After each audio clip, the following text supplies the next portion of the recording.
Okay.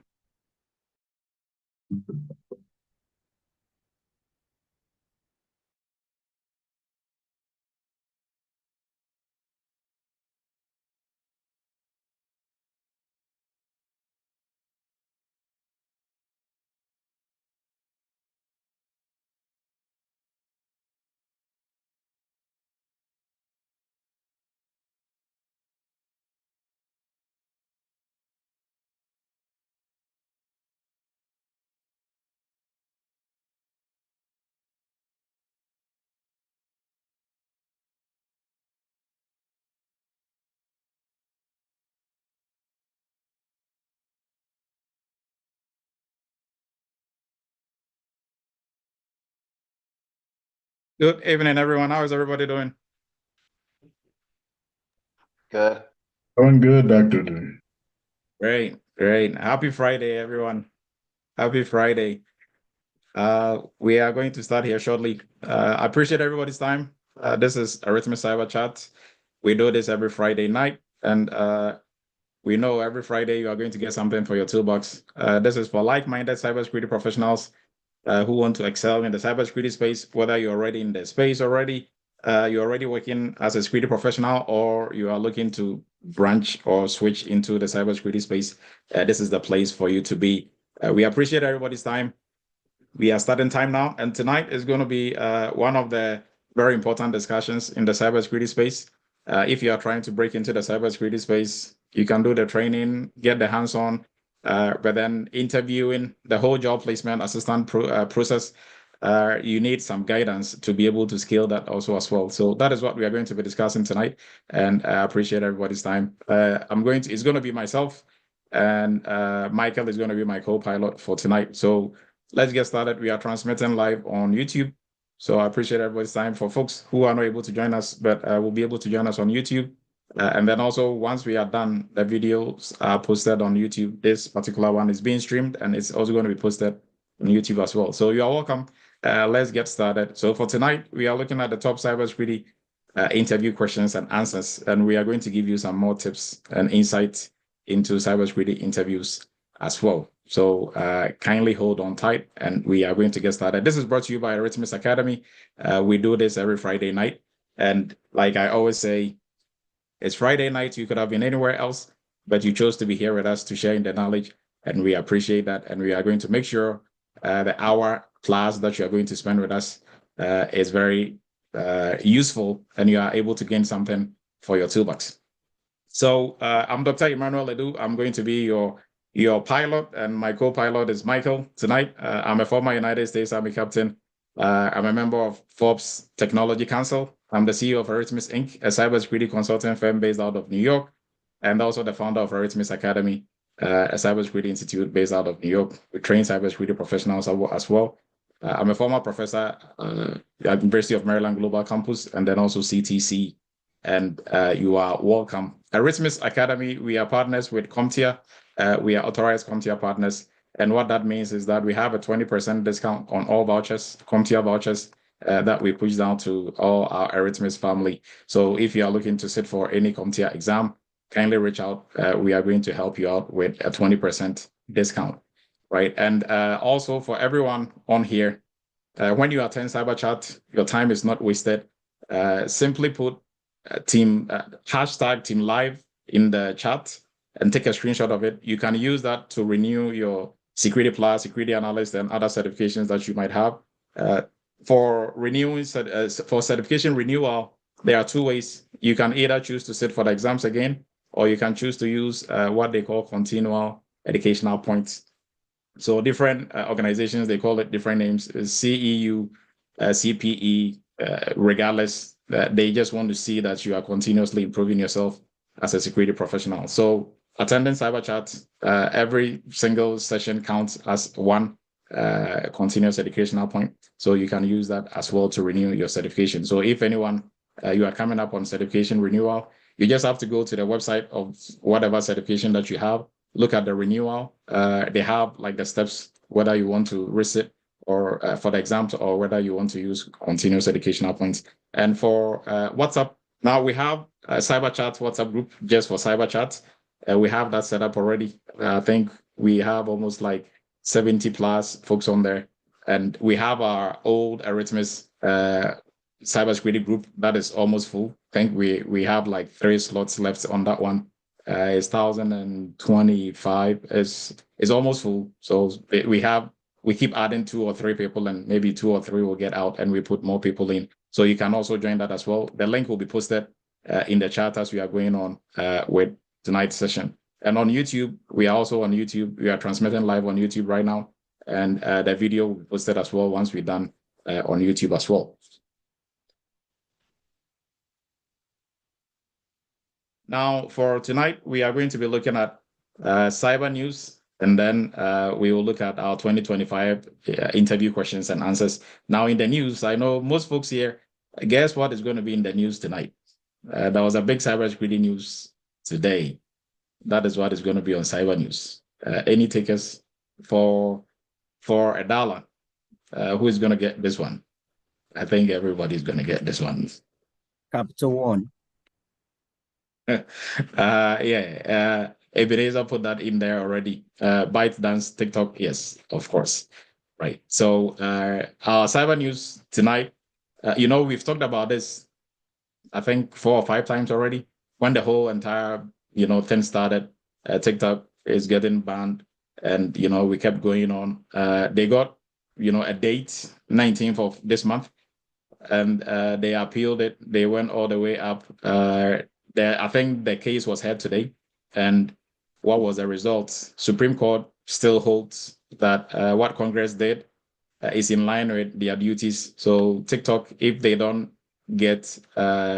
diversify some of their shares by Sunday, which is this Sunday, we are going to the United States is going to ban them from operating in the US, and I think they have almost 170 million users in the US. So that is a huge market that they are going to lose. And President Trump, when they started, I think he was for the ban, and I think now he kind of wanted to be a bit lenient on them. So he was hoping he was going to get in office before the ban took effect, or like the Supreme Court was going to halt it for him to come into office. But unfortunately, they couldn't, get that one. So TikTok from today till Sunday, they probably have to sell some of their shares to a US company or a US entity, or they risk being banned from the United States. Now, for anyone who is not, preview to what has been going on and why this, the ban simply is based on security concerns, right? National security issues, which for us as cybersecurity professionals is right in our space, because TikTok, as a social media platform, they are collecting a lot of information from American users who are on the platform. All that information goes to TikTok, and TikTok is owned by a Chinese company. And the United States Congress, they are of the view that all this information that they are collecting, the Chinese, who are running head to head with the United States in all fronts, and on the power front also as well. United States want to have the upper hand, so they don't want the information about their citizenry being handed over easily to China, or they think the Chinese government has some form of influence on a Chinese company, so they can easily get their hands on that data that TikTok has. So that is the reason why, if they are forcing them to sell some of their shares or diversify the company, that way there will be some oversight from a United States entity, which United States Congress can control that entity. US controls all entities within the United States. So they can force them to come and answer questions in Congress. They can force them to, be open, and they have to follow United States rules and regulations as well. So that is the genesis about this whole TikTok getting banned, right? So if Facebook was owned by a Chinese entity, I think they would have faced the same fate. So for anyone who is not very sure why all these noise about TikTok, this is the reason why it borders on security, it borders on information, getting into the wrong hands. So that is why the US is pushing for this. So let's hope we are watching to see what is going to happen from today to Sunday, right? Maybe hopefully they will sell some to somebody, or maybe they are just going to hold on to 100% shares and lose the US market. So with that, we are going to jump into our AI governance course. We are starting on Monday. It is still not too late for you to join. You can look into branching into becoming an AI governance specialist. And for our cloud security, that also was supposed to start on Thursday, but the first session will be starting on Monday as well. Both are going head to head. And then for folks who are looking to break into cybersecurity, totally new, no IT background, no cybersecurity background, we encourage you to look into our cybersecurity entry-level course. This course builds you from 0 to 100, 100 being where you can work effectively and efficiently as a security professional in most of the roles on the blue side of security, right? So, and then for folks already in the security space or IT who are looking to specialize in the most lucrative niche within the cybersecurity space, arguably, the payment security compliance niche within cybersecurity or PCI DSS niche. Our PCI class is also starting on the 13th of February. You can join that as well. And for everybody else who has had, if you've had some cybersecurity training, some GRC training here and there, but you are stuck between knowledge, just knowing, GRC, the theoretical aspect of it. You've not really done any project in the cybersecurity space. We encourage you to join our cybersecurity internship and workshop, where you are actually going to work on real world security projects for 2 of our sister companies, going through doing audits, doing governance projects, incident response, developing awareness, training, setting a baseline. You are going to go through and do all this. So once you're done, during interviews, you have something to talk about because you've actually worked on projects. And then also on the job, you are not going to be struggling because you know exactly what you are doing, right? So learning is one thing, doing is a whole different ballgame. So during the internship, you are here to do, right? So you've been learning cybersecurity for a while. It's time for you to do cybersecurity. So don't just learn cybersecurity, but do cybersecurity. That is what the internship is for. And our WhatsApp group, like I talked about earlier, you can join our WhatsApp group. That way you don't miss any of these sessions. And then our YouTube channel, everything is transmitted on there as well. Our YouTube channel is like a whole cybersecurity university on its own.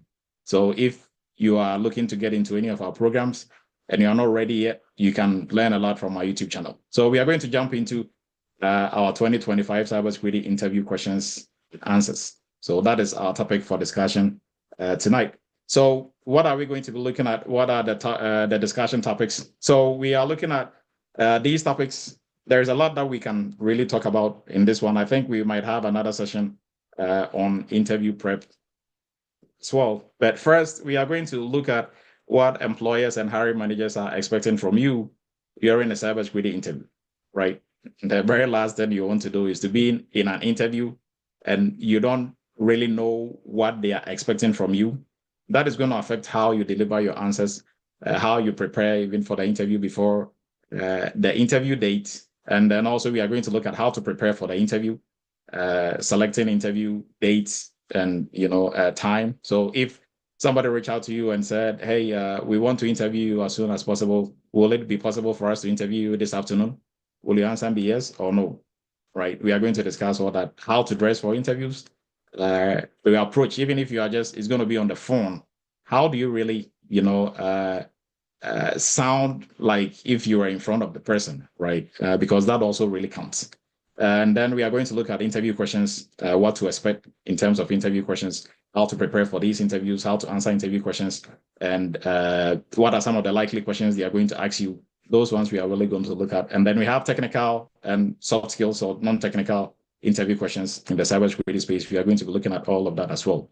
But before we do, I'm going to walk you through the cybersecurity job placement process, right? So for anyone who is not very familiar with the cybersecurity job placement process, from your training, from applying to these jobs and then interview, and what are you really going to go through, right? So first on the top left, right, we have your training. So it can be college. You went to college for a degree in cybersecurity, master's in cybersecurity, or you went to a boot camp. You took some certifications. You did some internship. You worked on some real world security projects. and some cybersecurity labs, to get you prepped for the job market now, or to really actually be able to execute on the job. I'm not going to go too in depth into the different, possibilities and what you can do in this side, but the preparation side, without you going through or having any form of cybersecurity training, if anybody convinces you that, yes, memorize some test questions and pass Security Plus and you get a job, they are kidding you, right? Or have somebody write Security Plus or CISSP for you, pay them, and then the certification is going to be in your name and you are going to use that to find a job. Then probably your reason for doing that is to hang that certificate in your living room and be happy about it. That is as far as you can go with that certification, right? But if you really want to use it to work, employers are not just going to look at your certification and say you are good, come in and work. They are going to interview you. They want to know what you've done, what you can do, right? So you don't want to be holding something that you cannot defend. So you have to really prepare well, have the requisite knowledge and skill, have some projects under your belt, like what we do in the internship, to be ready to start the whole entire process. Without this, if you jump straight into this and you are going all the way around, you are kidding yourself. Because even if you go to an interview, you're a really good, speaker, they like you, you get a job, you are going to be what I call a walking heart attack. Because on the job, you are always on the edge of your seat. Your heart is pounding, but nobody is chasing you, right? They are paying you all these big managers to get high blood pressure. So you don't want that. Now, you start well, build a very strong foundation here, and then we are going to talk about like the rest. You just need some guidance on these areas and you should be good, right? Now, this is the most important of all of it. So once you are done with everything, you are set to hold any cybersecurity role. Now we move into this side, resume preparation. So what are we really looking at? Now, my advice to everybody, if you are applying for jobs and you are not getting any hits, you just keep getting emails like we are moving on with other candidates. Don't take that personal. Most of those emails are automated. It simply means that the hiring, like automated system the AI system that your resume went through, it didn't catch enough keywords and key phrases compared to the job description. So if they don't catch enough, it means, you are not what they are looking for. So they are not going to shortlist you in the top 3 or top 5 or top 10. So a real human being didn't look at your resume. It was just an AI tool that, looked at it. And then if they don't select you, it's an automated email that will be sent to you. They are moving on with somebody else. Now, when that happens, and if that keeps happening, it's not because you can't do the job. They don't know you. They don't know what you can do. They have not interviewed you. It simply means that we have to work on your resume, right? You have to keep polishing and tweaking your resume until it is going to start catching fire, right? Catching fire meaning they are going to start calling you and, for interviews. So it's just a matter of you tweaking. Sometimes you have to, really, that is the hardest part, just tweaking your resume enough to be able to, if you apply for 10, you probably get 8 calls back. But if you are getting 0, nobody is calling you for anything, it's not because you don't know cybersecurity or you can't do the job. It's simply because you are missing something when it comes to this part, right? In terms of keywords and key phrases in your resume, right? So resume preparation, 1, you should use a good template. Add your cybersecurity projects that you've worked on, but don't just add them using your own words. Look at the category of jobs that you are looking for. So let's say if you are looking for a third-party role or cybersecurity analyst role, go through 4 or 5 of these job descriptions that have been posted online. Look at how they are wording, the duties. Use those keywords to, describe what you did in terms of projects, right? And then, labs that you've done internships, your degrees also go on there, certifications go on there, your transferable skills. If you're a nurse, you are in any different field and you are moving into the cybersecurity field, you don't put your technical skills and experience from that area. You put your transferable skills and knowledge and experience from that field instead, right? And then your IT background, with no IT background or with whether you have IT background or no IT background, you have to put your transferable skills, right? And then last thing, big advice, do not just do copy and paste. There are a lot of people who are who will just get somebody's resume and then they'll just put their name and stuff on there. The rest of everything else that is on there, they don't know and they can't defend. They've not done anything to that effect. So if you are the one interviewing them, all you have to do is just ask them about what is on your resume, and that is the end of the interview.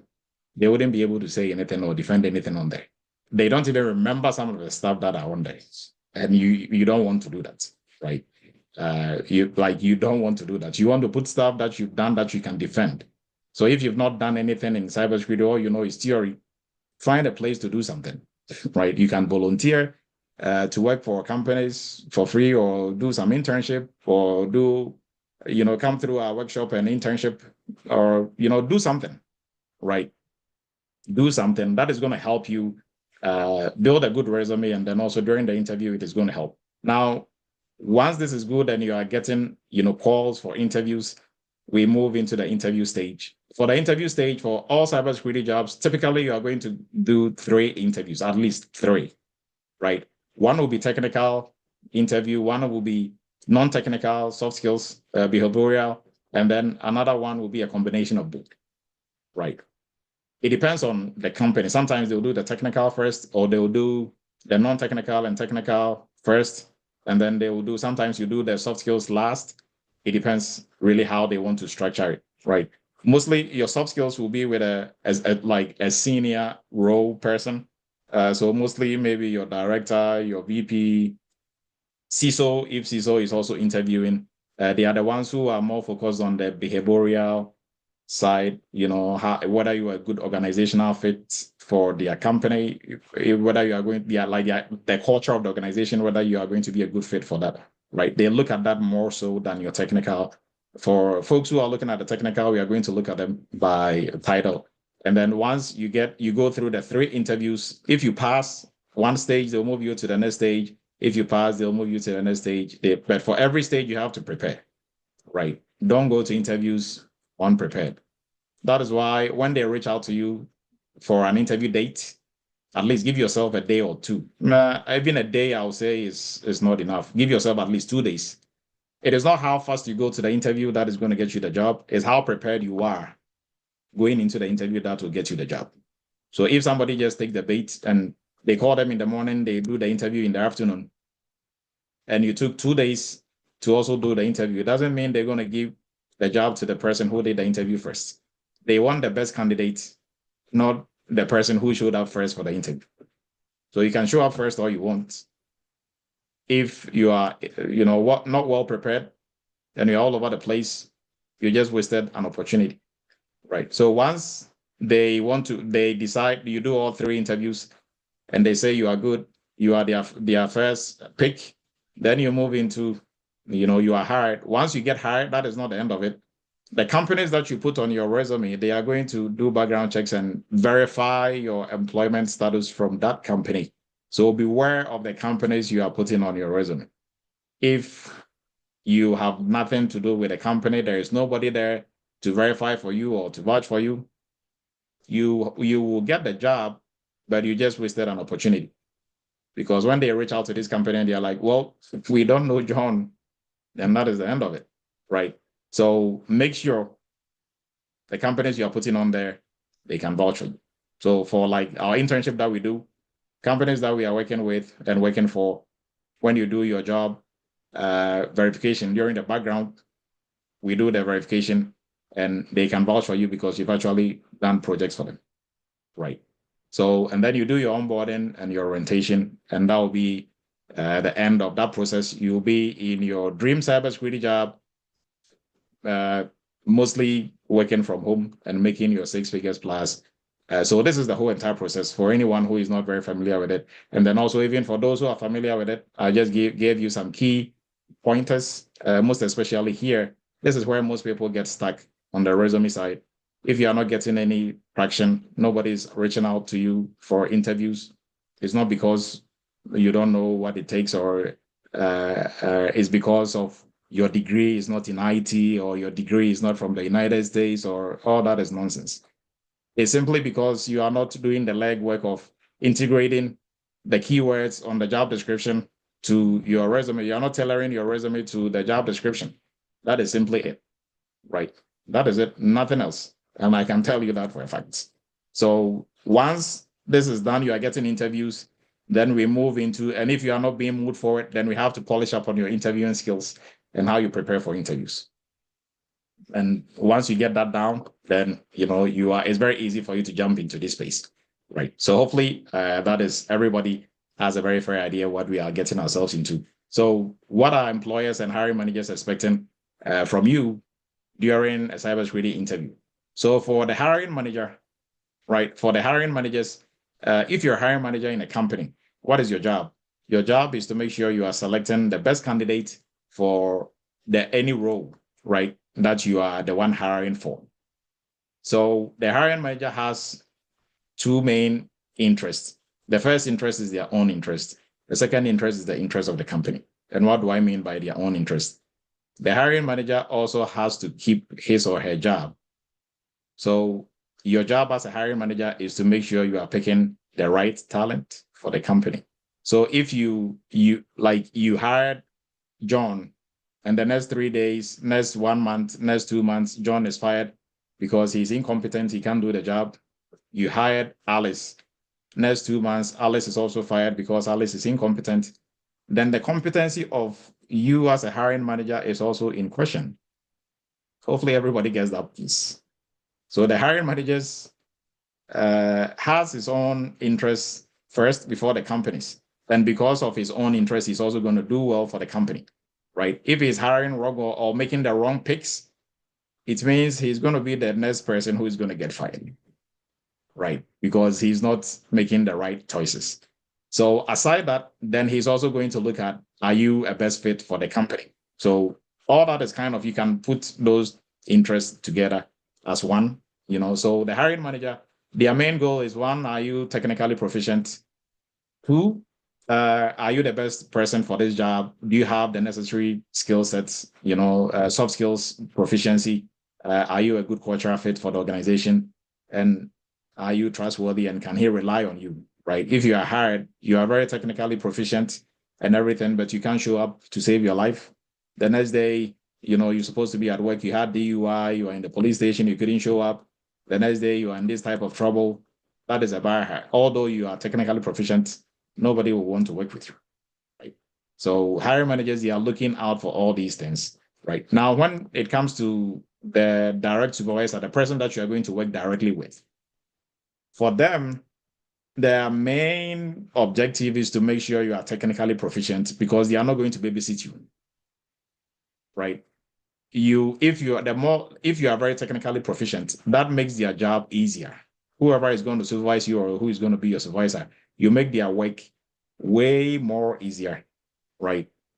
Because if you don't know what you're doing, then their work becomes too difficult for them because now they probably have to be doing their work and then be pulling you alongside, and they are not ready to do that. Nobody's going to pay you 100K plus to babysit you or to show you what to do or teach you cybersecurity.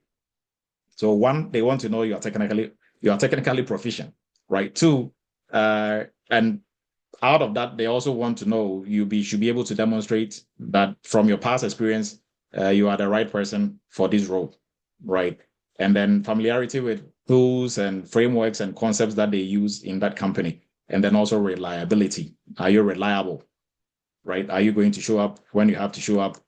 When they have deliverables, will you be able to deliver on time, right? Now for your, top management, directors, VPs, CISO, folks in the C-suite, for them, their least concern is the technical proficiency because these two people here are going to catch it, right? These two people here are supposed to, test and look at your technical proficiency. For directors, VPs, CISO, their main objective is, are you a good cultural fit for the organization? Are you a team player? Do you have leadership skills, managerial skills? How do you handle conflict resolution? Values, what are your values? Are you trustworthy? Are you reliable? Will you promote the organizational interest above your own? That is what they are looking for. Because for them, at this point, is business, right? Anything that is going to help the interest of the business. But your supervisor is looking at really doing your job, right? And then the hiring manager is looking at, are you going to be a good pick for me to look good, to keep my job, right? So everybody, is looking for different things during this interview. So your interview will be with hiring manager, your supervisor, and then somebody in management of some sort, right? Director or VP. So this is why you do 3 interviews. They are looking for 3 different skill sets, or everybody is testing you based on whatever they are looking for, right? Their main, concepts of an ideal candidate, right? So hopefully that also helps. Now we are going to look into how to prepare for interviews. So how many days should you allow when you get a call, to come to an interview? How many days should you allow? Is it 3, 4 days? If they called you today, don't tell them next week, Friday, right? That is too far out. You want at least 2 to 3 days to prepare yourself and prepare well. For our students, we tell them, give yourself at least 3 days. That way you can reach out to us and we help you with one-on-one interview prep, right? If you accept tomorrow, for us, the best we can do is to send you get the job description from you and send you some questions and answers. But to do one-on-one, that would be too tight for us because we also have many things going on. But if you give yourself time, then we can do one-on-one interview prep like we do with everybody else as well. So if the interview is in person, what is going to be the dress code, right? Even if it's on Zoom, it's on Teams. Kindly don't take it for granted. Don't just wear anything. Be very formal. Be very formal. Go above and beyond. You can look like Dr. Edu tonight for every single interview. That counts a lot, right? That shows that you take things seriously.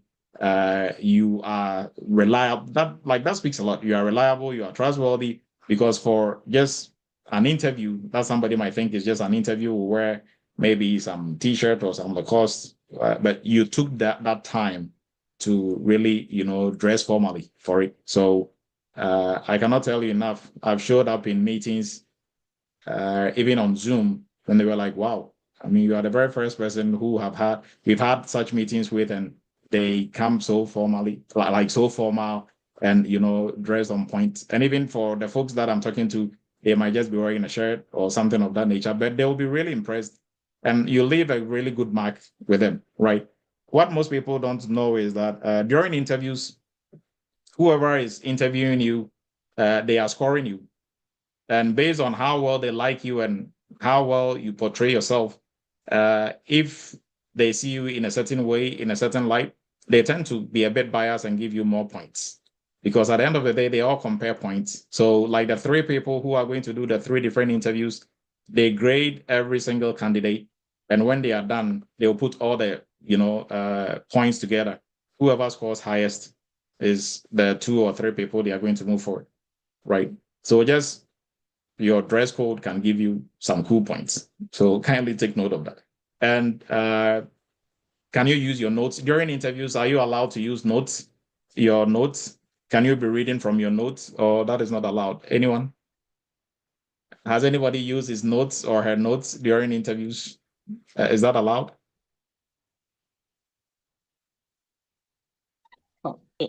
Yeah, Dr. Du, I think for questions, you can refer to your notes, but not when you're answering questions by the interviewer. Okay. But when they ask you, do you have any questions for us? You should prepare beforehand, have some questions ready to ask them. Okay. Jamal, please go ahead. Hey, Dr. Adu. Yeah, I believe I just had an interview, which I did well. I just didn't have a couple of certifications. Otherwise, I would have gotten a position. I think, and even though it wasn't technically said, they were giving me the impression that they wanted me to be able to answer the question accurately. So I would think that you can actually go from your notes, as long as you're addressing their question. That I think they want to get an accurate assessment of your knowledge. So I would say yes. I don't know if I'm correct or not, but I would say yes. Okay. You may not get a chance to have notes, but I would say yes. They want to know where your head is at. Okay. Mike, please go ahead. I would think, well, the few interviews that I've had, I really wanted to read, but it's difficult. It'll come across probably the wrong way. That I mean, you should know what you should know, and you should be able to speak it out of your mind. So from that viewpoint, I would think you shouldn't. That wouldn't be the good thing to do. But even when I try to, I am not able because, yeah. Okay. Okay. So, Geoffrey, please go ahead, and then we are going to move forward.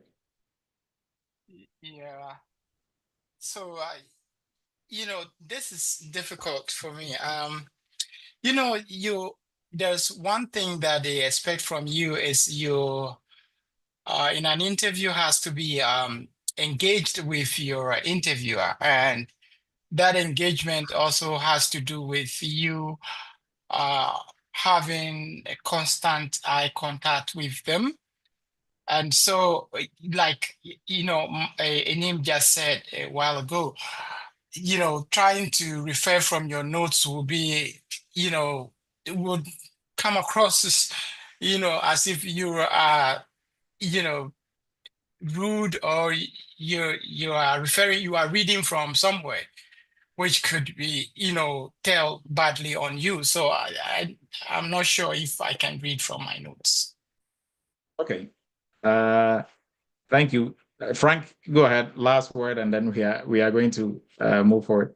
Yeah, Dr. Edu, so the current trend going on is nowadays, I know there are a few technologies out there that people are able to use AI or some sort of technology. I think for MacBook, you can use as a stickies to post on your screen on the side whilst you're being interviewed, right? Now, most companies, when they are interviewing you, they ask you to share your screen before the interview. So I just wanted to put that word out there too. So that should tell you that they don't like you referring to something whilst you're being interviewed. Okay, so let me maybe give a scenario, right? So, applying to for a job and going for an interview. One, you are telling them you're a subject matter expert of the role they are employing you. They might be employing you to work in, right? Now, if you're a subject matter of any field, we are human. You are not a robot. You are not a computer. You wouldn't be able to remember everything word for word, but you should know enough to be able to speak without referring to or opening, right, a book, or every single question you have to refer and you are going back and forth in your notes. Like, how, if you don't really know your stuff, it's like, I'm not sure if people who've actually, if you are here and you've taken an open book test, compared to a non-open book test, which one do you think is easier? People will easily say, oh, open book test is easy. I mean, you have the books or PDF there. Open book tests are harder. They're actually more difficult, right? And especially if you are going into it thinking you have the books there, so you can simply go through the books and get your answers. By the time, if it's 10 questions, by the time you find 2 answers, the exams is over. Right. So it's better for you to learn at home, know most of your stuff, even if it's an open book. So if you've been able to answer 8 questions and you have to refer to or do reference on just 2, you should be good, right? If you are in a plane and there is an emergency, pilots, they are supposed to use a checklist even in an emergency. But if your pilot is not proficient, your pilot doesn't know their stuff, and they can't find their emergency, book and checklist, you are all dead. Right. So as a pilot, you should be able to recite some of these things. Even for you to start the plane, you check this, you move that. They still have to go by the checklist. That way they don't forget. But still, they have most of that as muscle memory. So as a security professional, it behooves you to know your stuff. Don't get in that habit of I can use AI, or when they ask the question, the AI tool is going to give me the answer. If you're talking to somebody, even on the phone, and the person is reading, you will know. You don't have to be a genius or rocket scientist to know somebody's reading to you, or they are just speaking from their like the knowledge and the experience that they have, right? So if anybody is telling you, I mean, it's not against any rule to use your notes, but if I'm interviewing you and you come with a whole, big pad, every question you are referring, okay, CIA triad, kindly please give me a minute. You go through, okay, so the C stands for confidentiality, the I stands for, I'm just looking at you nodding my head. You just call the zero and everything, right? So because there will be instances on the job where you have to, do something right there and then. Do you have to go refer? No. So if it is just about referencing, they would have just picked anybody with no experience and give them a book. Whatever happens, you go to page, whatever, and reference. But that doesn't also mean you are not allowed to use notes, but it doesn't make you look like the expert that you are. So I wouldn't get into that habit. Jamal, please go ahead, and then we are going to move on. Okay, yeah, I think I need to clarify that. With the interview that I had, of course, you got to know what you're talking about, and anybody can tell if you're reading something, verbatim, like you're taking a test. What I'm saying is that they were asking me questions, and they asked me, did I need them to repeat it, or would I actually they wanted to make sure that I understood the question. It was a detailed. It was I don't want to say essay question, but it was a detailed question, not about if I knew the answers, but if I understood the principles. So it was a little different than just answering it. Yeah, no one wants to do that. So that's not what I was implying. Looking down, No, answer the not to you. question.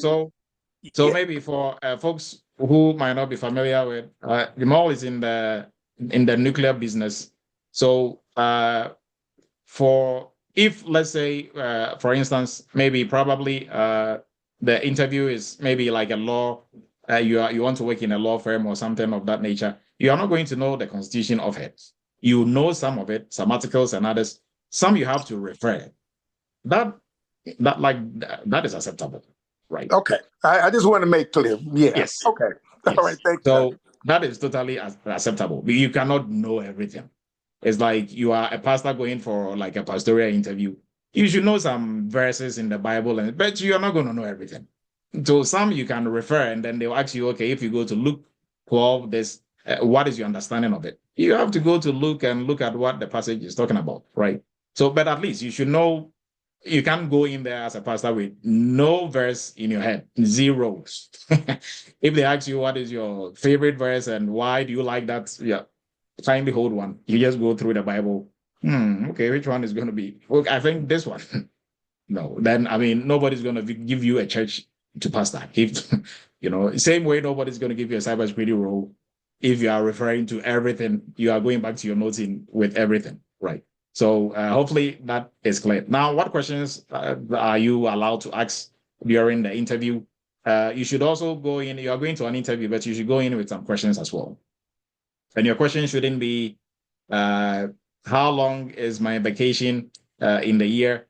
Don't just go with your benefits if they don't bring it up, right? It should be more about organizational culture. What do they do there? Also, you're also trying to feel them to see if they're a good fit for you, right? Their work nature, how they do stuff. So questions like that will let them know that indeed you are really interested in working in the company and you want to learn more about what they do, not just come in there and take their money, right? Which, I mean, everybody wants to go in there and take the money, but that shouldn't be the impression that you are giving them, right? So with that, we are going to jump into the questions. Michael is going to take over. But before we do, if you are looking, you've not joined our AI governance specialist class yet, kindly do. We are starting on the 20th. And then also for our cloud security, is starting on Monday as well. So it's not too late for you to join. And then for folks looking to branch into cybersecurity from any field, our cybersecurity entry-level course, we encourage you to join the cybersecurity entry-level course, which also comes with the internship.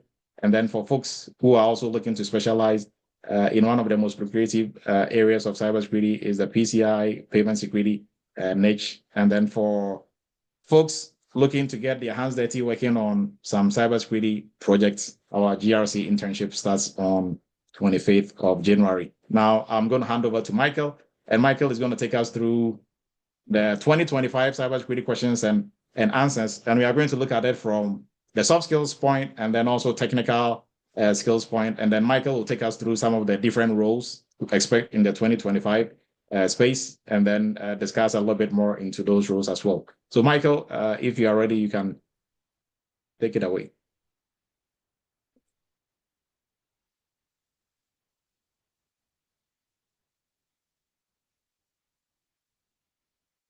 Michael, you are muted if you are trying to. Yes. Yeah. All right. Good evening. How's everyone doing? I hope everyone can hear me. All right. Let's see if we can get for a good, smooth landing here. So yeah, Dr. Du has really said a lot. So we'll be diving more into the interview questions and answers and how you can even prepare yourself and answer some of these questions. Like he said before, mostly what we look at is when you go for the interview, that's typically structured into technical and non-technical. And non-technical is what we all call our soft skills that we already know. And I will also say that people always place more emphasis on the non-technical. They place more emphasis on the technical skills and they do forget about the soft skills, right? Or non-technical or the non-technical skills.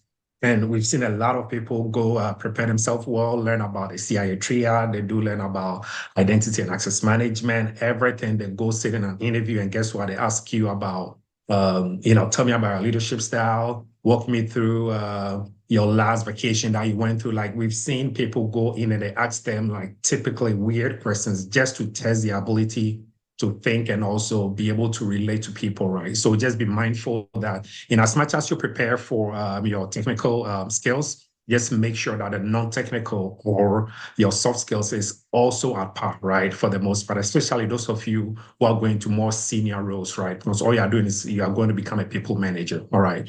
So I wouldn't talk much. We'll drive straight into the slides here. So Dr. Du, if you can move on to the next slide. All right.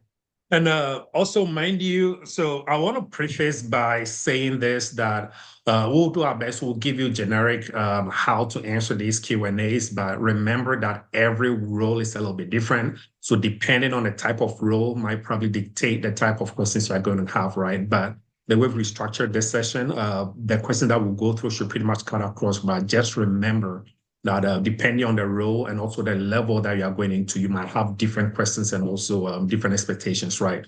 So without much ado, we'll dive into some of the common questions or some of the common roles that we do see in the cybersecurity space as you prepare yourself for it. Of course, one of the most entry-level one that we all see all the time is the cybersecurity analyst. Sometimes we call them information security analysts. Sometimes you see a compliance analyst, right?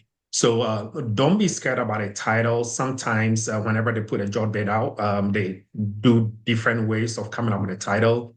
So don't be hanged up on a title for the most part. Just look at the job description, the rec or the JD, and you can come up with some helpful ideas that will help you.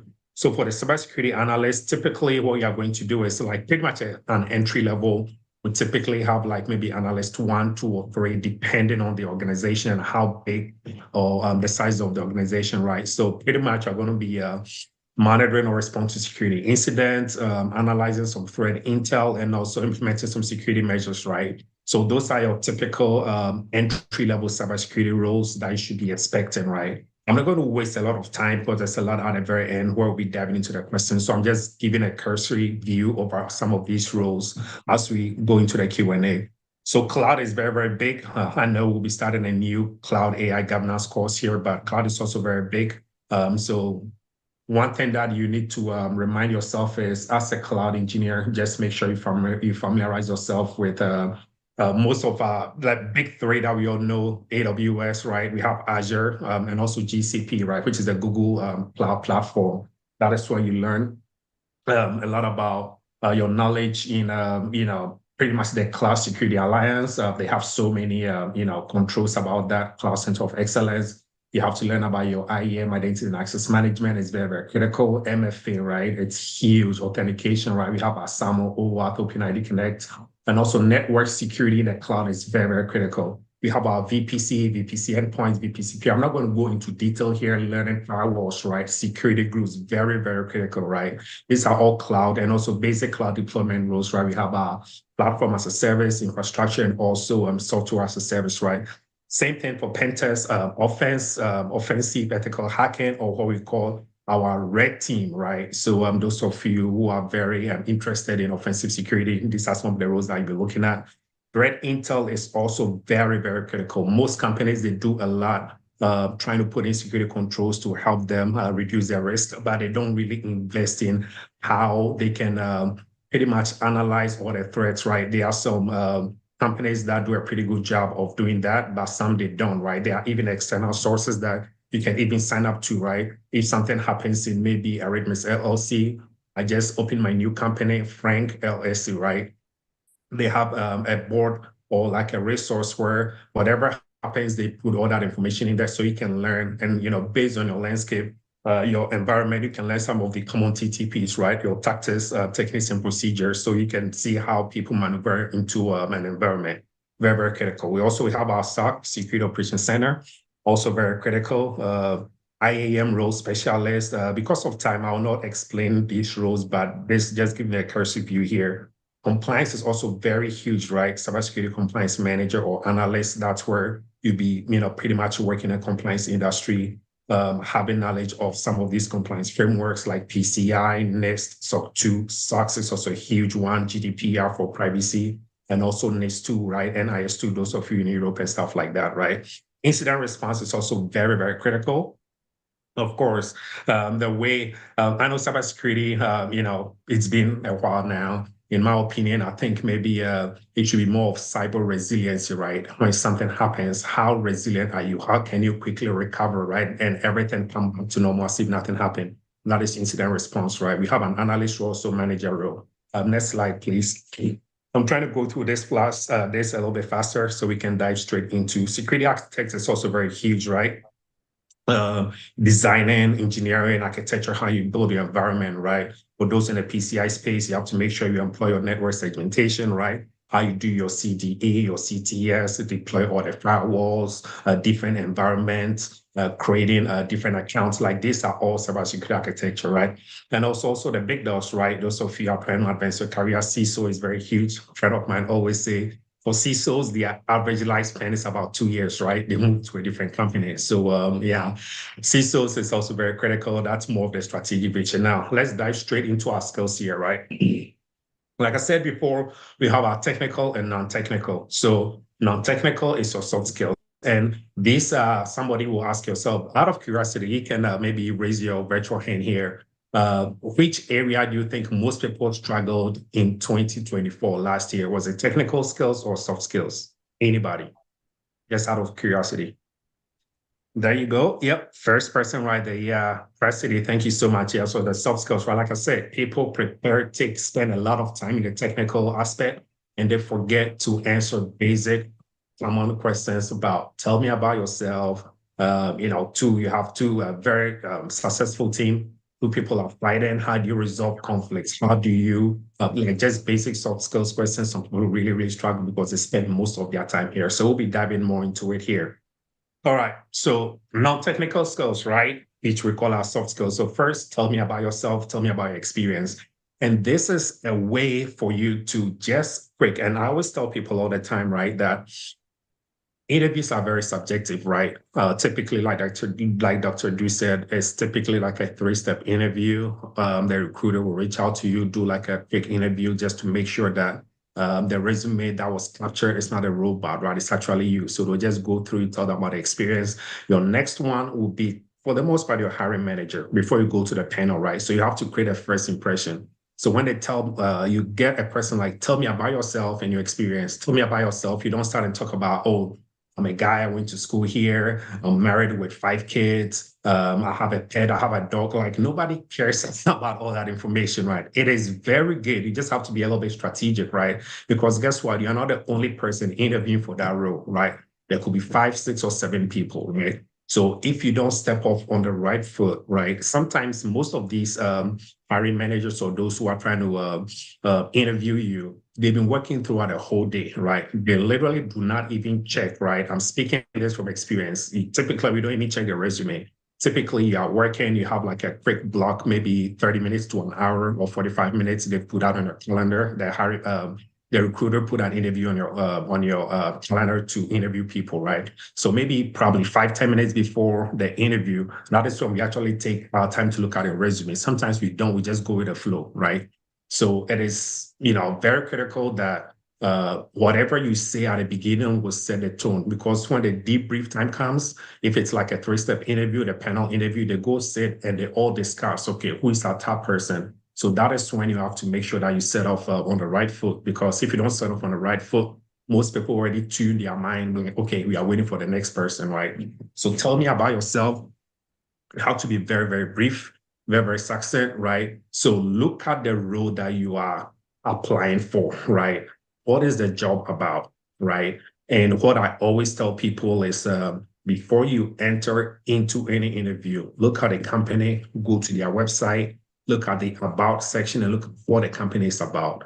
If it's a software development company, if it's a cloud, a CSP service provider, if it's a telecom, healthcare, retail, just know about the company, know about their mission statement, know about their vision, right? Most companies have their leadership principles, right? So sometimes it's very good to have those ready to go as you are walking into an interview so that you can tailor yourself, your questions into this. So tell me about yourself, just briefly talk about maybe what you are currently doing, your previous experience, and make sure you always tie that into the role that you're applying for, right? Because if you're applying for, let's say, a pen test role, right? And tell me about yourself, you are telling me about yourself when you used to work at McDonald's. Nobody cares about that, because as a hiring manager, what I care about is the role that I'm hiring for.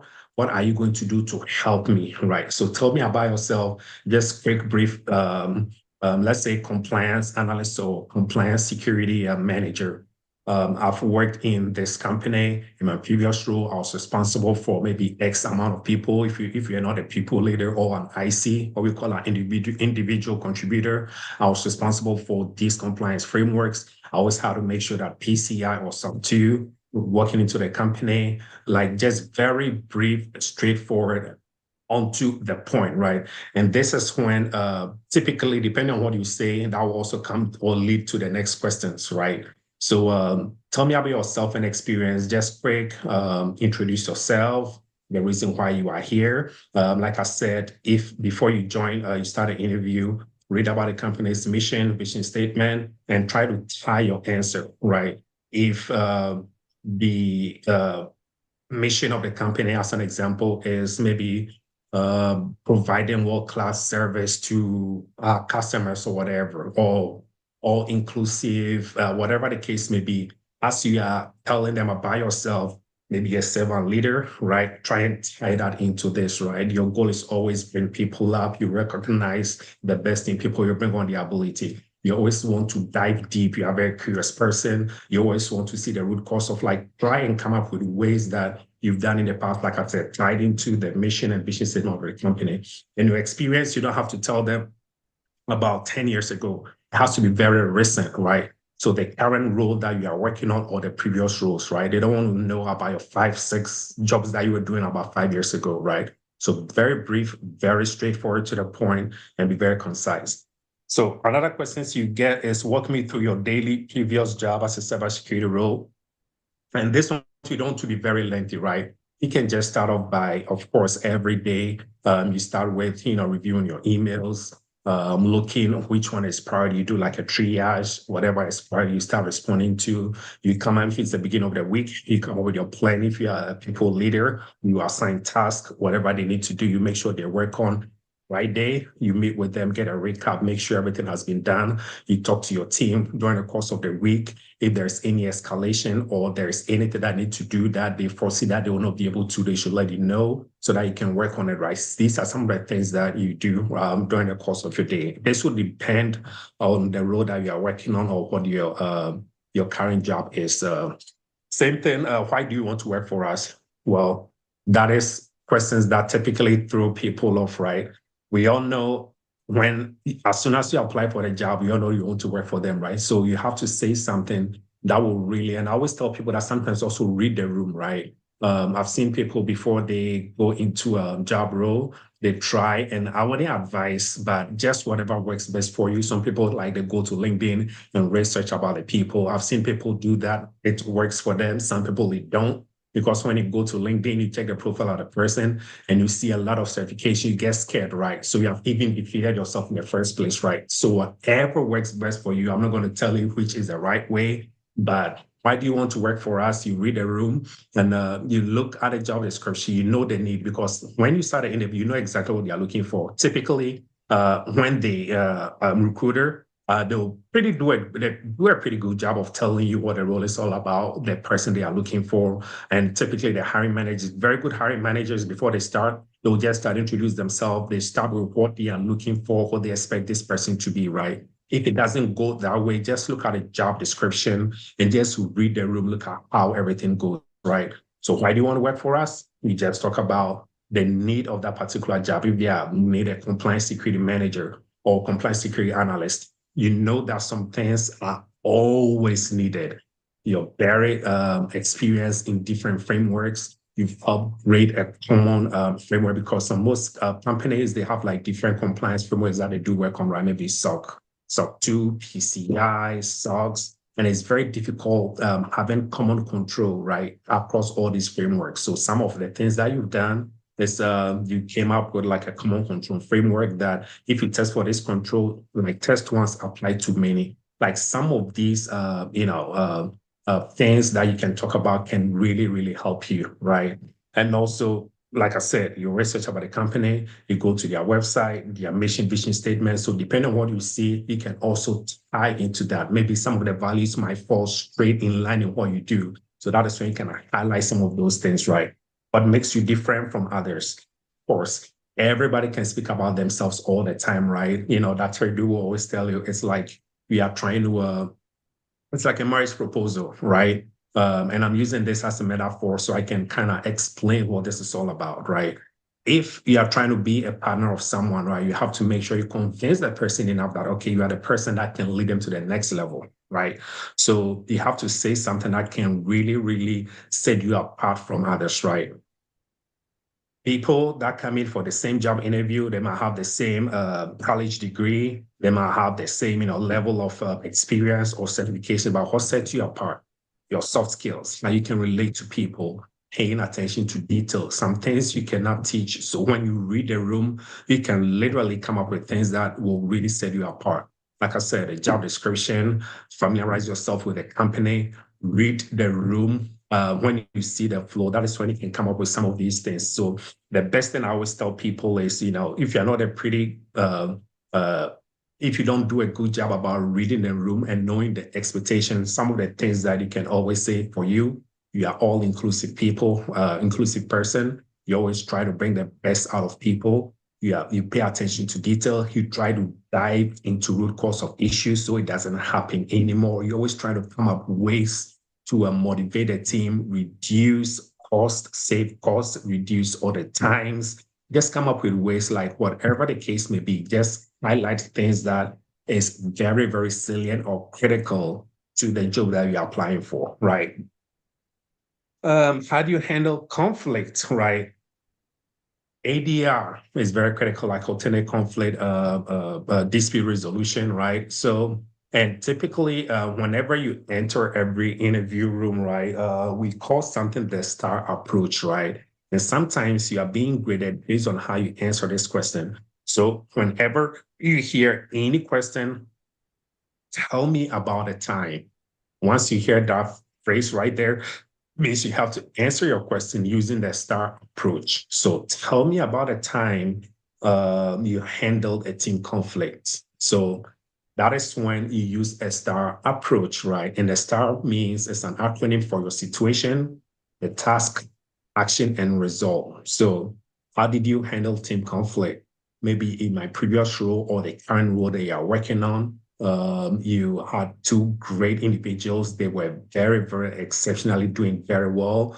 But I think they were both probably looking for the next role or the next promotion. So there was a little bit conflict in terms of their working ability, right? So now you just explain the situation. You have two people, very high performers, right? But they're all fighting and trying to get promoted, right? So you saw that they were, kind of, coming things or approaching things in a cutthroat way, right? Not supporting themselves, trying to work in silos, like overall not coming to an overall conclusion and, make everything look better, right? They are doing things in silo. So what did you do? You spoke to them. So that's the situation right there, right? That's what did you do? You spoke to them individually. You talked to them individually. You asked them what their goals were, what they wanted to end up doing in the next 3 to 6 months. You help guided them how they can pretty much look at other ways to advance in their career, right? Same thing, you did the same thing with the other person. So you saw the level ground where everybody was coming from, right? So based on that, you were able to, that was I just talked about the testing that you did. So action, what did you do? Based on the discussion you have with them individually, you came up with ways that, okay, I think what you are doing is very great, but you can do A, B, C, D. That will really help advance your role maybe in the next 3 to 6 months. You did the same thing on the other side. I think you should speak to our Cloud Center of Excellence guy. I think you're a very great cloud guy. I know this person, he's hiring for that role, like whatever the case may be, right? But make sure you answer your question using the STAR approach, right? And for team conflict, the critical thing is listen to both sides, right? People always gonna tell about themselves, whatever makes them right? So do not listen to just one side. Make sure you listen to both parties. That's what you do on the day. And also read the room. Sometimes you can see even people sending emails, you can see those people are fighting, right? So whenever you sense anything, right, you just, pull the person down, give them some little coaching opportunity. Hey, this email that you sent, looking at the toolbox, it has a lot of audience. So just use this tone or just tone this down, right? These are some of the ways that you can help handle those kind of situations.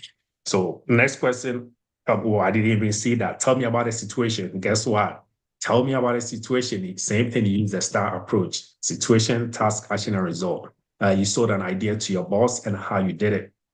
This breaks, I think I kind of answered this already. You joined a company, right? You realized that they were working on 3 different compliance frameworks. They were working on PCI, they had SOC 2, and also they had SOX, right? And it was very, very difficult because it's pretty much same control owners, right? And some of these audit or compliance frameworks had different requirements, right? So whenever you are testing for it, instead of coming up with different testing procedures, you decided to, you spoke to your boss that, okay, looking at this situation, it's very difficult setting up test control for maybe PCI, for SOC 2 and SOX, right? So those that are very common from the security space, incident response is common, network security, identity and access management, whatever the case may be, you develop like a common control framework that irrespective of the framework that you are working on, you can always apply to these frameworks. So whenever you test for it, you collect the evidence. Guess what? Evidence are typically good for the most part 3 to 6 months, right? So if you use the same evidence for PCI, guess what? You can use the same evidence for SOC 2. You can use the same one for SOX, right? So this helps reduce your audit time, audit fatigue, and also the timeline. So when you join a company, you realize this was a very big issue. They were spending a lot of time, and also try and quantify and come up with, values, right? So help reduce this by, let's say, maybe 25%, 30%, right? You help even create a dashboard, right? You realize that intake process was very low. They were just using emails. You help set up maybe Jira, right? You created different Jira epics. You help create a dashboard so anybody can go in there and just hit one button and see all open action items, all evidence that has been, evidence collection that has been received. Like you can create all these ideas, right? So you saw some of this, and guess what? Productivity rate was very high. Audit time reduced from maybe 8 months to like 6 months. Throw some of these numbers, right? Because that is what they want to see. Because of time, I'll keep going here. If a member is not performing his or her duties, what do you do as a team leader, right? So This one too, you can be very creative using the same style approach, right? Sometimes you see this very, very often in working environments. So typically the approach that I do is just try to understand the person, right? What the situation is, right? When trying to see the root cause of the problem, the person might be having, family issues. I don't want to go too deep here, but I've had similar situations that people were working for me. They were going through like a very hard time with, family relationship issues. Some of them, they just did not understand the goal or the intent of the project, right? Very good, but just talking one-on-one with them and also try and make sure that you have a common level. Always do not talk at work all the time. Just have one time. I always call it a happy hour. Just set up 30 minutes, AMA, ask me anything, put out on the calendar. So whenever you see a low performing person, set up one-on-one, put a time on the calendar. Hey, just talk about, I did one with a friend of mine. He loved music, I love music. He played instrument, I played the instrument. So just talking, we found out we play the same instrument. So just talking about that, guess what? The person even opened up more. And we were discussing, hey, we're working on this project. This is the goal. Do you even understand what we're doing? I was like, nah. And that person, had a little bit of language barrier. So he was very reserved when it comes to team meetings. So even when anything was put across, he said, okay, I understand, but deeply the person didn't understand. And it just by way of protecting their job, they think that they shouldn't sound stupid in a team call. And I told them, hey, whenever we go on a team call, we discuss anything you don't understand, please do not hesitate. Even if you don't want to reach out there and then, right after the call, just reach out to me personally. So what I did was spend some time with him, explain into detail exactly the goals are and how we measure success of the job that we are doing. That's also very critical, right? Because you have to have like a success criteria. How do you know that the job that you just did or the role that I just did was very successful? That also helps, right? Now, let's go and talk about some of the technical skills, all right? Some of the technical questions. So for technical, there's a lot of questions. Like I said, depending on the type of role, whether it's an analyst, mid-level, or a senior level, right? So first question is, how do you ensure compliance with frameworks like, PCI, DSS, SOC 2, NIST, and so on and so forth, right? You can throw SOCs, NIST 2, or whatever the case may be, right? Typically, when you walk into a company, first thing you have to do, you have to know the state, what they are currently doing, right? So what I call you, as you can see on the slide here, you conduct a gap assessment. So that is by way of you looking into the environment, looking exactly, because you already know the framework, right? You already know what the controls are. So you performing a gap assessment and knowing exactly what needs to be done to pass a control assessment. That is the key changer here. And one tip I always give people, before you set up any external assessment with any external company, make sure you do an internal audit first, right? Because you help prep them, you identify any gaps. That's the first one right there. You identify any gaps, and that is when you come up with a recommendation. You create an Epic, whatever ticketing platform that you use in your company. Make sure you use that, Jira, ServiceNow, whatever the case may be. I don't care, whatever ticketing platform that you use. Create tickets that, okay, we did an internal assessment. We realized that, okay, it's calling for minimum password length is maybe 12 characters, right? You realize that it was 7, right? So you speak to the AD team, right? They had to do some config management. You make sure that our policies were updated, right? You send a communication to everyone via Slack, Chime, whatever messaging platform that you use at a company. You sent it to everybody. You created like a small flyer. You send it to everyone. So these are some of the ways that whenever you come up with you do an internal assessment, you come up with gaps that you identify. That is how you solve these gaps and how this is how you communicate some of these gaps, right? Big example, of course, PCI is changing, right? Minimum password length is moving from 10 to 12 characters, right? Guess what? There has to be a change. You have to implement a change, right? And the change has to be done from a technical and also your policy level as well. So you meet with all the team, you let them know. If it's like a quick email, like people needs to be reminded of some of these, right? So doing all of this will help. Providing training, as you can see right there, when everything is all said and done, do a quick training session for your stakeholders. You explain the intent behind this change. Of course, because of brute force attack, it's easy for people to crack into weaker password, right? So we are increasing the password. And most companies for regular user accounts will typically go with the minimum, right? But for service accounts, it's always higher, right? So you highlight some of these, right? And you document all these changes because you also have to take credit for the work that you do, right? So you make sure everything is documented, right? If there's any policy change, make sure the policy also change, everything is updated, reflected, you document all of these. And also you make notes for yourself because every company, well, I cannot say for every company, but I guarantee most companies, they do end of year review. What have you done, right? So that's when you can highlight some of these key things that you've implemented. Because of time, let's move to the second one. How do you handle non-compliance findings? It's also very, very critical, pretty much akin to what I just said before. So whenever you do any internal gap assessment and you do find any gaps, first thing you do is you communicate it to whoever the control owner is, right? You let them know, hey, I just audited this control. It's missing. Maybe you are doing user access review. You have to do this maybe every quarter, right? And just as an example, you realize that they only do this twice a year. So that is a gap right there. So meet with a team, talk to them about it, and you address the gap, right? So you find a root cause that they even know that there was a policy or to pass that particular framework, whether it was PCI, SOX, or whatever the case may be. Did they even know that user access review was supposed to be done every quarter or twice a year, right? So that is how you handle non-compliance issues. You identify the gap, right? You analyze the root cause, you do a corrective action. Most people call that a POAM, right? A POA, a plan of action and milestone. So you document that, you implement a change, and you make sure that you do like a retro, right? Making sure that all the changes that you did was actually even working well. All right, move to the next slide. What strategies do you use to manage third-party risk management? So this is very critical, right? Third-party risk management. Always make sure there's a third-party risk management policy. Everything start with policy, right? So first, you don't even have a policy to govern third-party risk management, right?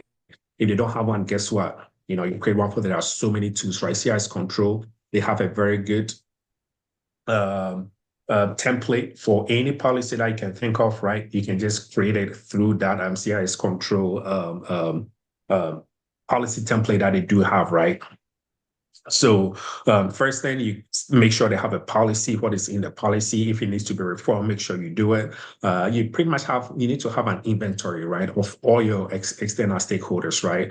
So most companies, they have like a tool that they use internally before they onboard every person. They have a third-party risk questionnaire that is sent to the person. It's just asking them that, okay, just tell me about the environment. How do you do A, B, C, and D? Because sometimes if a third party comes to your company, depending on what they do, you give them some level of access, right? So for them accessing the environment, you have to make sure that you check their system to make sure that there is no breaches out of a third-party risk management, right? And also you have a plan in place. Typically, you review them every year.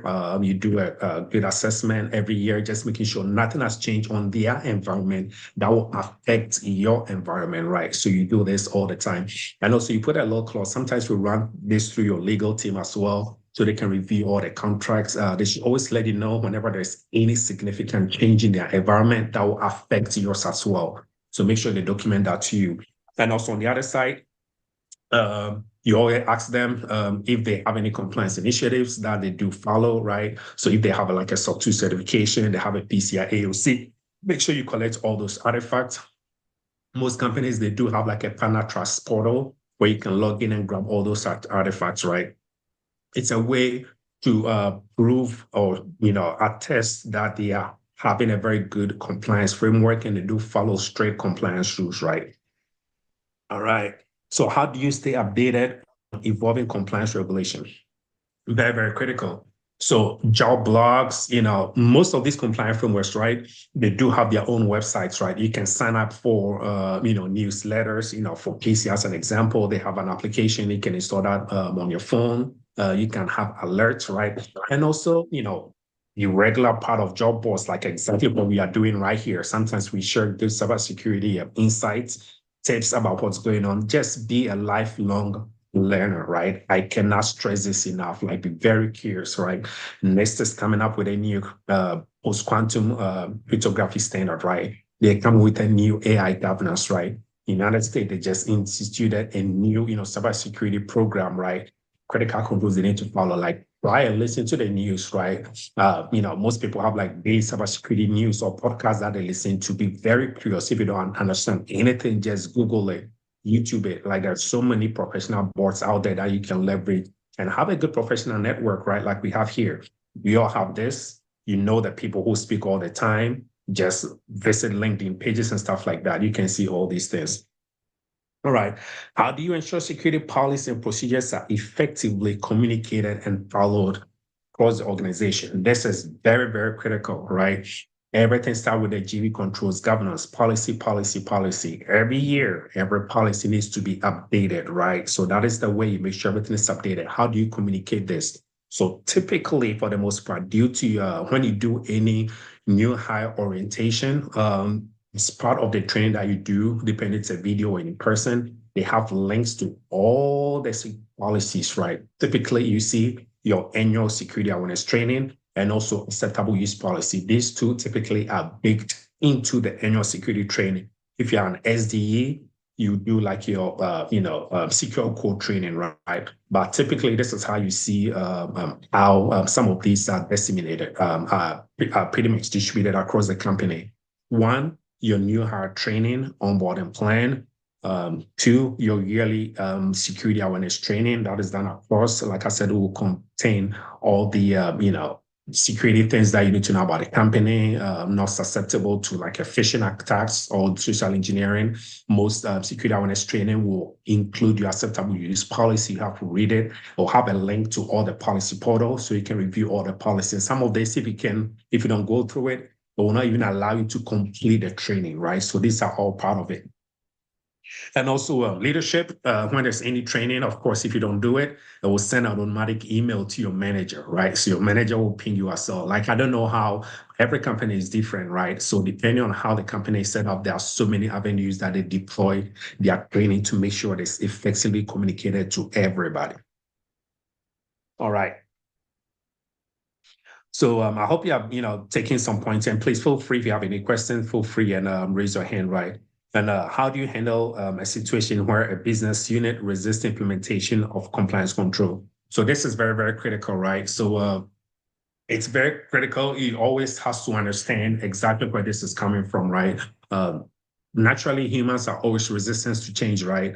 And if it's a compliance framework, first off, people might not know, right? So it is up to you. Same thing, using as an example. So how do you handle such situations, right? So you make sure that whatever the issue is, you have to do the root cause analysis, right? So do they even know why this thing is changing? Do they know the why to it, right? It's always very critical, the 5 whys, right? Why, when, what, how, right? You ask all these questions, and that's that you always use. That is how you answer some of these technical questions, right? So tell me about a time that, you were handling a situation that were resistance to implementing a change. Well, same thing. Just use this example. PCI, password policy, is changing, right? It's changing from 12 characters, from 10 to 12 characters, right? So we realized that people did not know. So guess what? You did, PCI training for everybody, right? You explain the intent that cybersecurity is changing. The threat landscape is also changing. So because of that, there is a need, right, to update your security standard, which included your password policy as well. So changing this to 12 will help increase your posture. So you did a transition plan. You explained the intent behind this. You made sure that all the PCI stakeholders or all stakeholders that will be affected by this were on the call as well. You recorded it. You send the recording to everybody. In case for those who missed it, they can always have the recorded version as well, right? And you also met with the right teams to actually implement the change as well. You met with your AD team, right? To make sure that from a configuration standpoint, the Active Directory password length is always changed and configured to the new standard. And you also make sure the policy is also updated to us, right? So you cannot just logically do it. You have to make sure that your policy also says the same thing, right? So these are some of the things that will help to resist some of these changes. Because if they don't know why this change is all about, if they don't know the intent of this change, that is when you see a lot of resistance, right? So prevent all this resistance, make sure you have a common playing ground, explain all of these, the intent behind it, and how you did it, and also success criteria. Very, very well. All right. So what metrics, this brings me to our KPIs, right? What metrics or KPIs you use to measure the effectiveness of a compliance program, right? So how is something effective if you don't monitor it, right? If you don't gauge it, if you don't have a litmus test that you do after to just make sure that everything was done right. Before you implement any program, you have your high level, program goals and success criteria, right? So typically, how do you answer this question before your compliance? Maybe you are doing your compliance initiative at the end of the day. Maybe there was some new controls that you were supposed to implement. There were 25 of them. You did a high-level program update. You explained, you have like a page, some companies use like a Confluence page or like a Jira dashboard, like whatever the case may be. You explain the high-level program. You explain all the changes that is coming. Everything is there. You had a hyperlink that everybody can click there. They can see the whole program. And the success criteria is we need to pass this control. These are how we audit for these controls, right? So you make some of these examples. What is going on? Okay, you realize that they did not do user access reviews, right? You realize that the access reviews that they did not even include service accounts. They were only doing that for user accounts, right? So you have to make sure that this new requirement is asking, doing review for not only user account, but also service accounts, right? For our third-party companies, right? Those who come in, they have service accounts. So you bake that in there. You made sure that there was a new process of reviewing all the service accounts. There was an inventory to make sure that if there is nothing needed, the service account is even deleted, right? So these are some of the ways that you come with it. And how do you gauge the success criteria?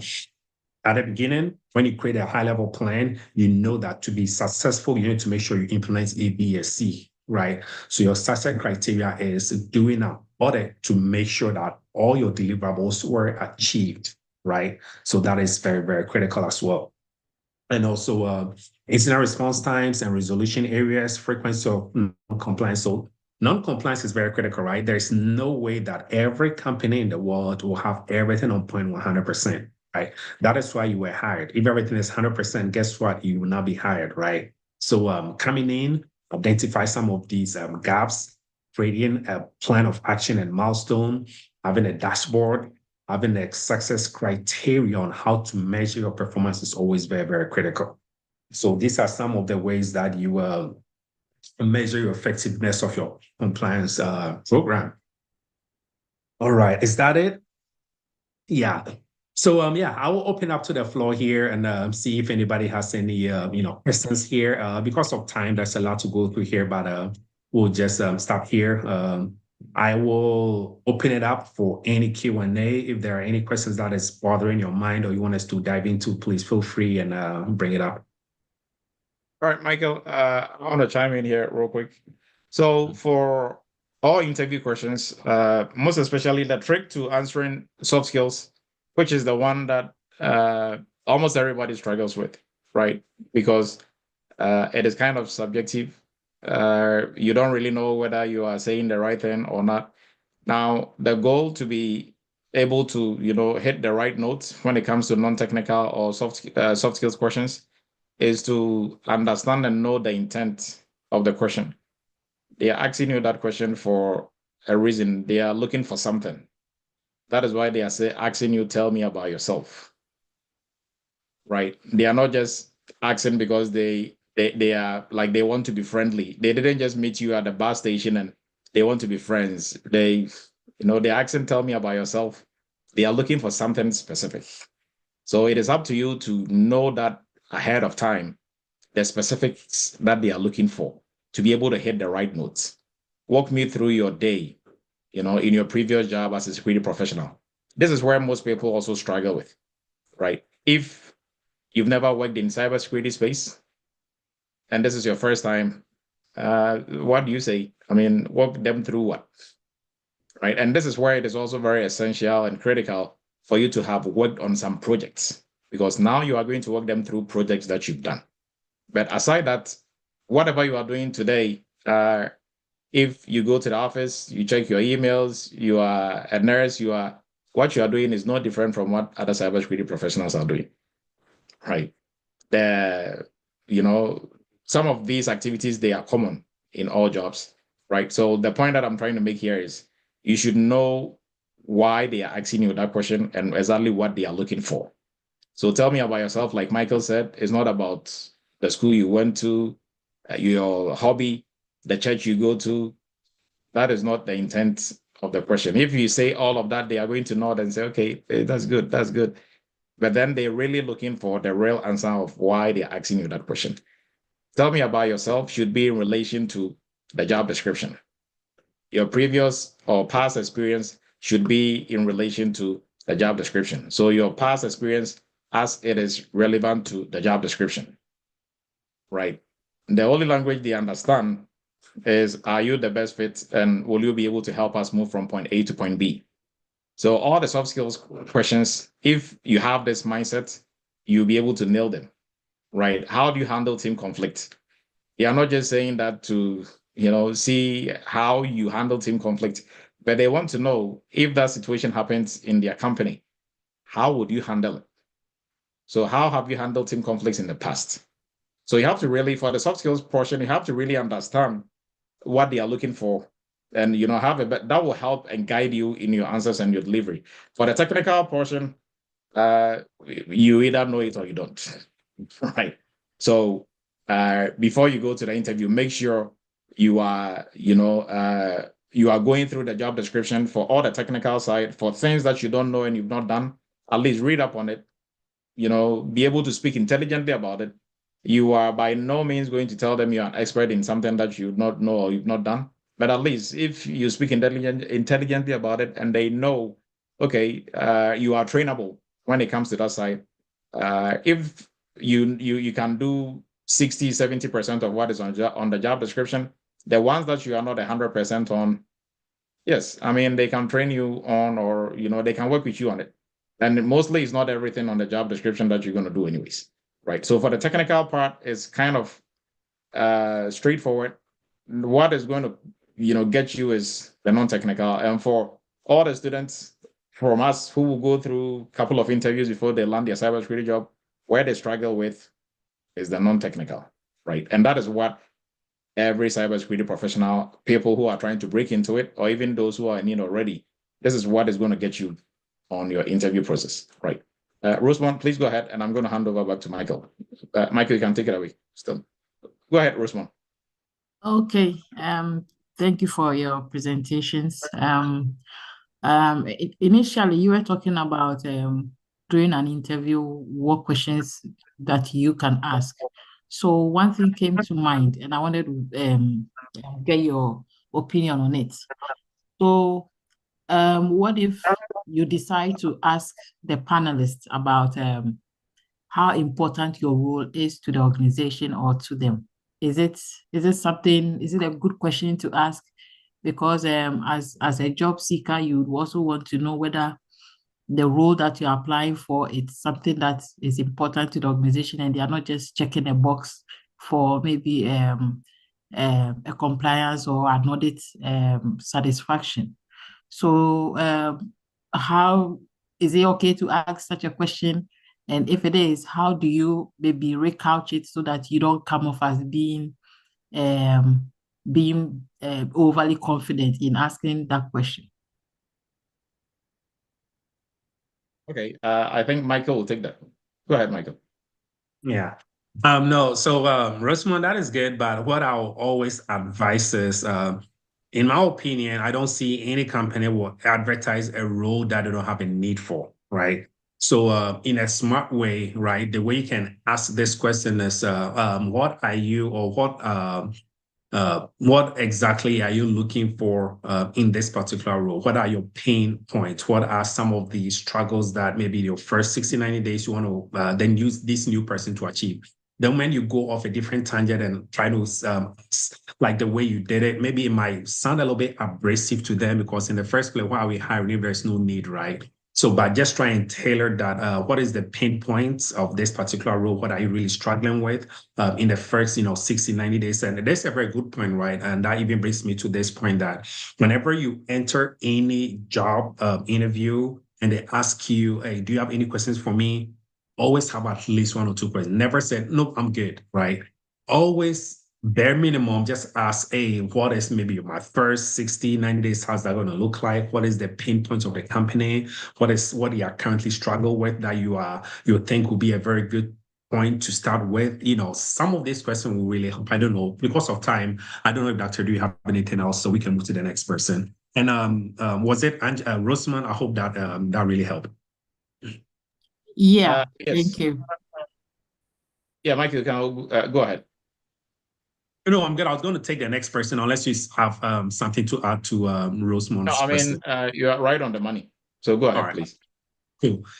So Ebele, please go ahead. Hopefully Okay, I got it right. Yes, you did. Thank you. Can you hear me?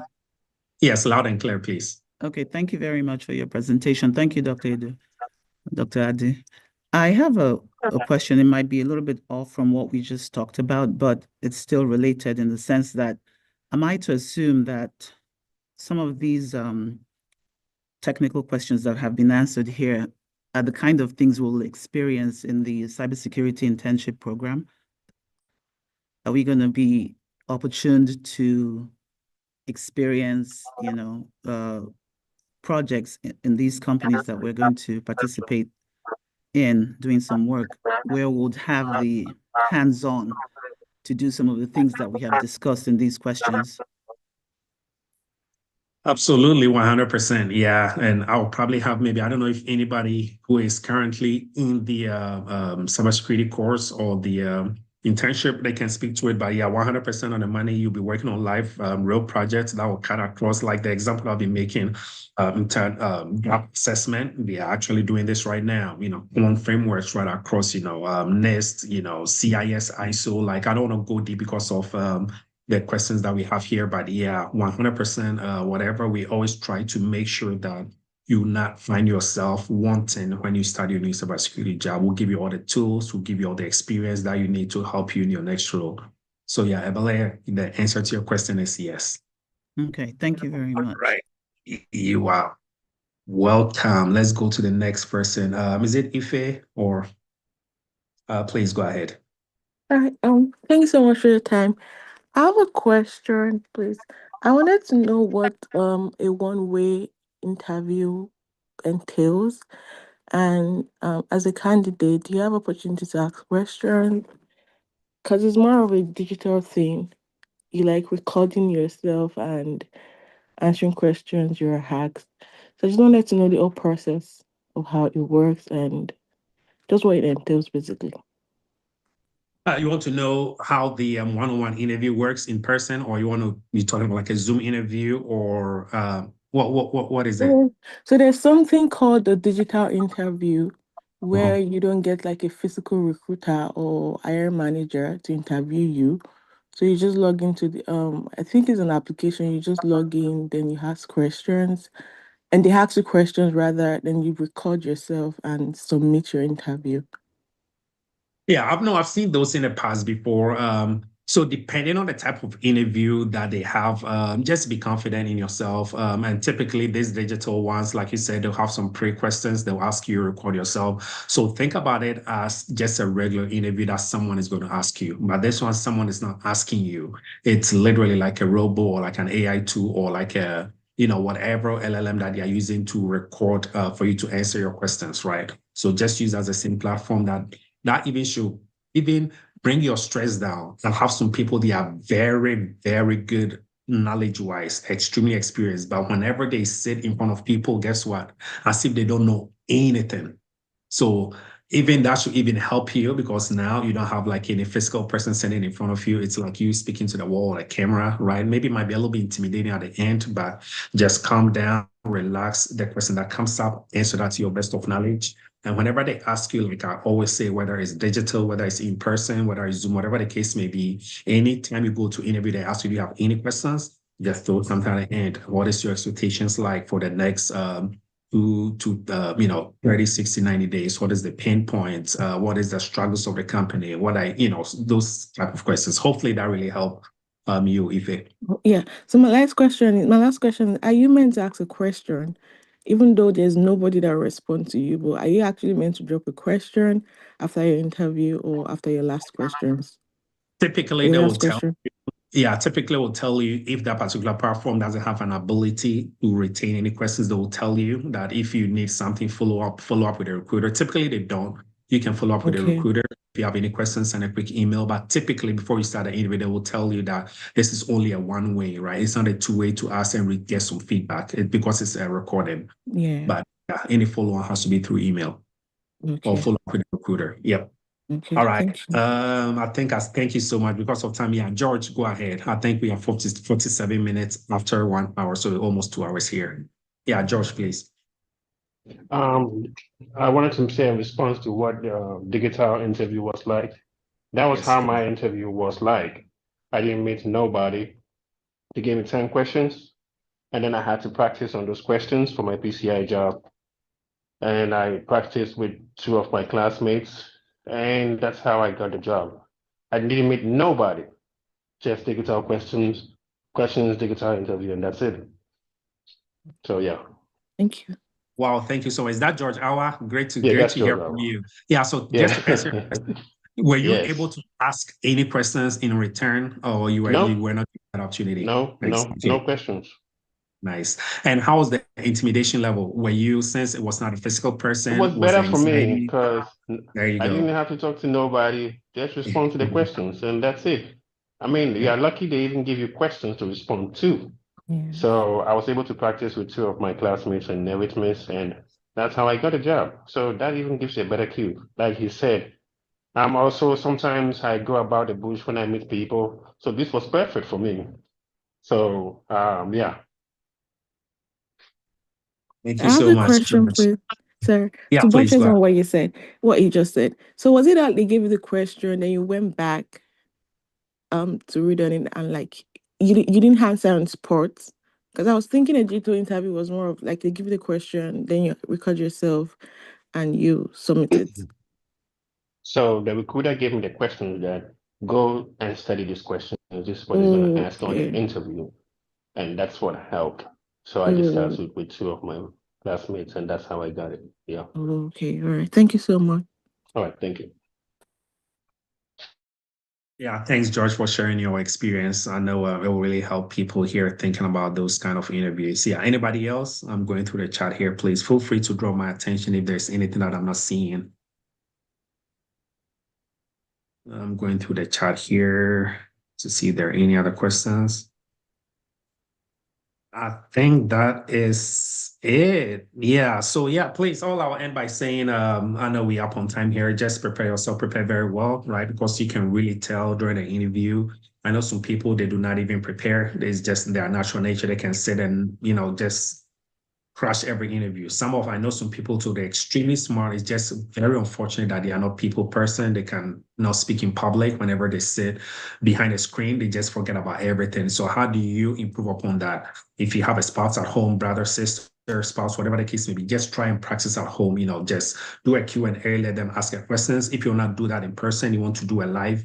Maybe if you are driving, I'm just trying to make sure everybody's safe here, but as an example, if you are driving, you can call on the phone, put it on hands-free and talk through that. That can even help you not being in person and practice away. You can record yourself in a mirror, right? Just speaking to yourself. So these are some ways that can help those who become very timid when it comes to an in-person interview, whether it's online or whether it is in person.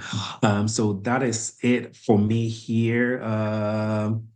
Let me see in the chat here. I know we've had a lot of people joining from all parts of the world. I see someone from Germany. Let me go down there.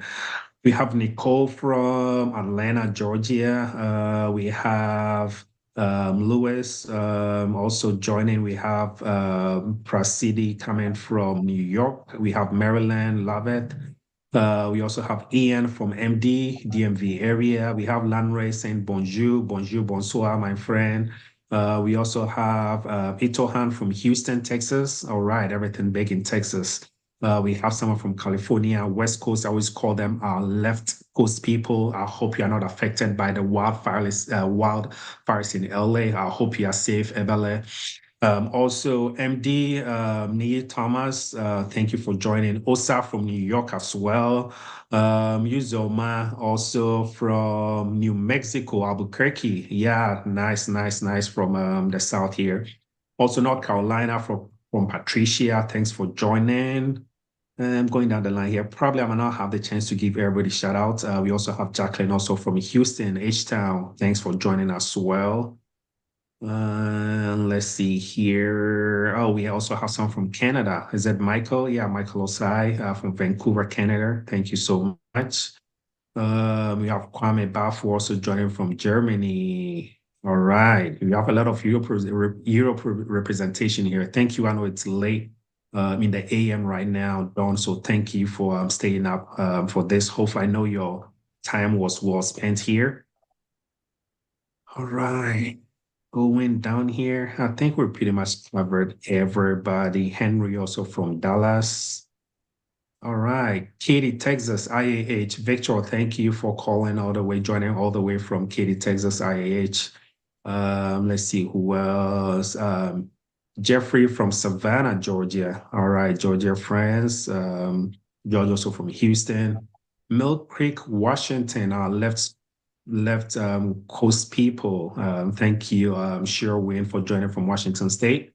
Seattle, Spokane area, Pullman, appreciate you all. Also, George from Houston. And also, we have Adesoji from Illinois. Thanks for joining. We also have Jason Stone. Well, he probably stole this whole chat, joining all the way from Japan. Nice. Thank you so much. Saitama from Japan. Hopefully I mentioned that right. Emeka from H-Town, Texas. All right. Appreciate everyone. Because of time, we also have some Rockstar also joining from Dallas, Texas. All right. I think we give some shout outs here. Dr. Edu, I don't know if there's anything you want to say before we wrap it up for the night, but we appreciate you all for joining. All right. Thank you, Michael. I appreciate everybody's time, and special thanks to Michael for co-piloting tonight, and for George Hour, who just spoke. George is a nurse who has switched to become a cybersecurity professional. So George has been working for a while. For all nurses or folks in the health side, if you are looking to switch, you can get George's contact, and he's going to guide you through one of our students through the whole entire Eretmis training, and then also our PCI training. Now he's doing PCI. He started as a security professional and switched into PCI. So we appreciate everybody's time. We're wrapping up for tonight, and we know you got something for your toolbox. And we might probably be doing another session for job placement, just doing interview questions and answers, going straight into questions and answers, and bringing folks who recently just got jobs to walk us through the experience as well.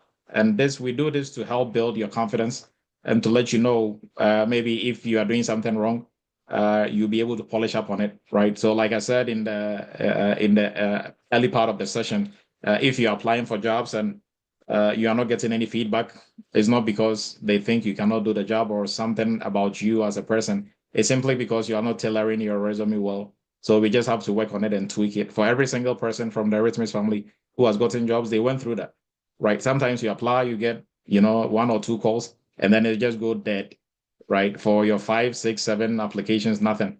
We just have to tweak your resume, and it's going to, be able to catch that fire again. And then we will work on your interviews as well. And for all Eretmis students, if you are going to an interview and we don't know about it, you are so wrong.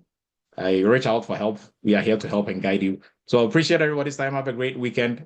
We are wrapping up for tonight, and we are going to meet same time next week for another exciting edition of Eretmis Cyber Chat. And we know you are going to gain more knowledge and skill to put in your toolbox as a cybersecurity professional. Have a wonderful and blessed weekend. We are going to meet the same time next week.